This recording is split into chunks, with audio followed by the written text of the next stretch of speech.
What up, guys? Kevin here. I got a girlfriend. You guys thought I was gay, didn't you? But now I want to talk about it. What's that like? It's pretty cool. It's pretty cool. I recommend it, but I don't recommend it with anybody. You got to find the right person. That's kind of what I want to talk about because it was a journey. I'm 37 years old, and people settle, man. People just settle. People just find anybody. Like, you got a thing that I'm into. I got a thing that you're into. All right, let's hook up. Be done with it. But it's hard for me to meet a woman that, like, there's just something I just either find irritating, annoying, or I just don't respect, or I just resent. Um, I just find that a lot. But that, I'm not trying to be sexist here. That's just what you get when you do online dating. See, this is how it works. You kind of go through all your the people you went to school with, whatever options you have there. Then work, but I really don't suggest work. Work is very awkward and weird. And plus, you're already spending like 40 hours with them anyway. So just, I don't know. I just don't recommend it. I just don't recommend it unless it's like natural and like yeah, I'm gonna be with this person. But any like flings or anything like that, I don't recommend it. But yeah, it's it's tough for me to find my person. It just is.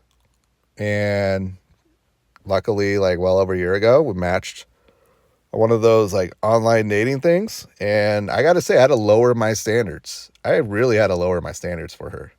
Not that she's ugly or there's something wrong with her personality wise. No, quite the opposite. But I think a couple years ago, long distance, hell no. Kids, fuck no.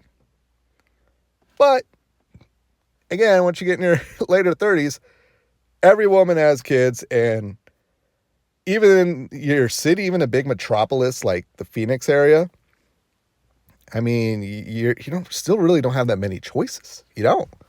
And I'm talking about someone that doesn't have the approachability skills. I can't walk up to women and be like, "Hi, my name is Kevin. Can we fuck?" Like, I don't know how to do that. I always assume the woman is taken because I'm going to be into beautiful women, and I assume beautiful women are taken because they're beautiful.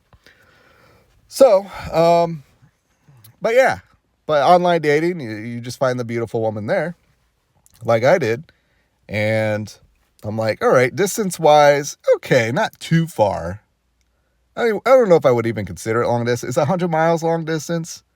I feel like in this day and age, not so much. And as kids, but the kids are grown up enough. That was another thing that was hard dating, like in my 20s and even into my early 30s, is like, man, I'm really into this chick, but man, she has a fucking 6-month-old. I smell baby shit when I go over there. Gross. Gross. But yeah, it gets to a point where you're like, screw it, you know? You're not dating the kids. If you are, well, might as well go turn yourself in, you creep. But yeah, it gets to a point where I gotta go, like, you know what? This person's so awesome, I could let those things slide. It also gives you something to talk about too. You got nothing to talk about, like, oh, how's your kids? Guys, don't be creepy with it. Don't go overboard. And I know that from experience from having a single mom who dated, and yeah, I remember going to eat dinner with my mom and some new boyfriend, and I remember one time this douchebag bought me a football, and I looked at him like, I don't want that shit. He just had douchebag face. But no, like, headspace. Let's talk about headspace. You got to be in the right headspace for a girlfriend. I really wasn't. I thought I was, but I really wasn't. I was work depressed. Let's talk about work depression. Because I think once I solved this, like, it just, like, my life opened up for new possibilities. But like the one thing I feel bad about myself is I never had any direction growing up, at all. Like, I wish I had somebody that just said, "Hey, Kevin, your personality is like this. You'll be like well into this." And and we did have like, I think someone did like the Myers-Briggs test or whatever, some bullshit. They didn't really tell you anything. They just said, "Oh, you're an introvert." I'm like, who cares? But no, like I never developed like something that I can do that I was passionate about. I still kind of don't have that. And I wish, like, I always thought, like, if I had kids, I'm going to have them just try everything and just find out what they like and just push them towards that so they can go to school and learn it or go make a lot of money. Because I went to college just to go to college. Well, that's what you do after high school. You go to college. And when you do that, you get a bullcrap degree. And that only opens up to bullcrap jobs. And those jobs were call centers. In Arizona, it's like call center capital of the world. And after college, that was like the only thing I can do was go work in a call center that paid rent or mortgage at that time. And that was depressing as hell. Just super depressing. Up until like a couple years ago, I just had enough. I'm like, I'm going to go find a new job and not take phone calls. And I will take a huge pay cut if I have to and just do Uber for 15 hours after work to make up the money. And that's exactly what I did. And luckily I didn't have to take, I actually made more money in my previous job. But that put me in a good headspace because now I'm spending 40 hours a week, not just miserable. Because when you're just miserable, it just puts you in a sour mood. It really does. That work depression, especially as a guy, just puts you in a very foul mood. And I didn't realize it until I started working this new job. And I'm still getting over it. I'm still like, just have that PTSD from working in a call center. Like, that's how bad working in a call center is for me. It is the worst. Just knowing that every call you get in, they're not going to be like, "Hey, Kevin, I love you. I love my service. And I just wanted to tell you that." No, they're going to curse you out, tell your product sucks. And then you got to be the face of the company.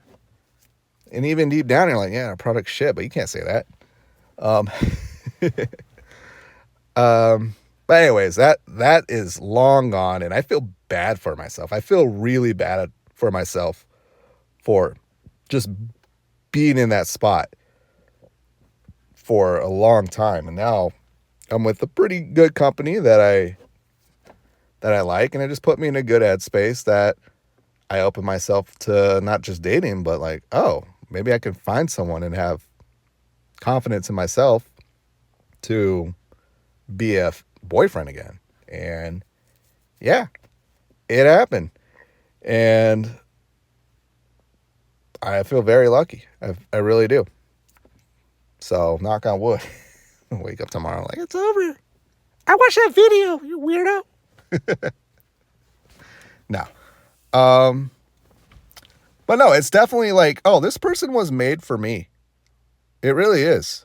And I know it's kind of a jackass in the beginning, and like I feel bad about it. I really do. So like very jackassy, mean things. I used to just be mean on purpose. Think just because I was still in that like mode of like, oh, I don't deserve this. Oh, this is a nice woman and I don't deserve this. Let's just be an asshole. She breaks up with whatever we're doing here. And then I go back to online dating and banging weirdos. Because that's a fun life. Yeah, it's kind of fun. It is kind of fun. But I realized like, oh, I don't miss that lifestyle anymore. Like I don't.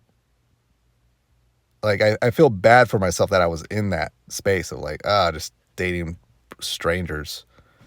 I'll never forget a homeless woman. I brought a homeless woman home. Oh, I remember I dropped her off in an alley. That was fun. Hey, it's a story. Maybe I'll bring back my dating stories again. But with a girlfriend, that might be a little disrespectful, you know? But anyways, well, I don't know what else to talk about. I'm just trying to get out a video a day. But I got a girlfriend now. Not gay. She grew a dick, I would suck it. No, okay, that'd be very weird. That would be very weird. I'm sure that's happened where maybe they don't have one, but it's like, oh yeah, that woman you're with, she kind of has a penis inside her. Like she has a vagina and everything, but she has a dingling as well too that the doctor just found. Man, that conversation. Wow. I think, what would you do? I think that's just something you just don't bring up. That's just like, you hear it, she tells you that, or he tells you that, and you just go, I'm just going to pretend I did not hear that, and don't tell me and don't tell anyone. All right, well, I got to go. Thank you guys so much for watching. I don't like these like personal update videos, but you know, I feel like you got to be a little bit personal on YouTube because that's what people come for. And I got to go. I'm going to go back to playing some Trails Through Daybreak. Thank you guys so much for watching. I'll talk to you later. Later.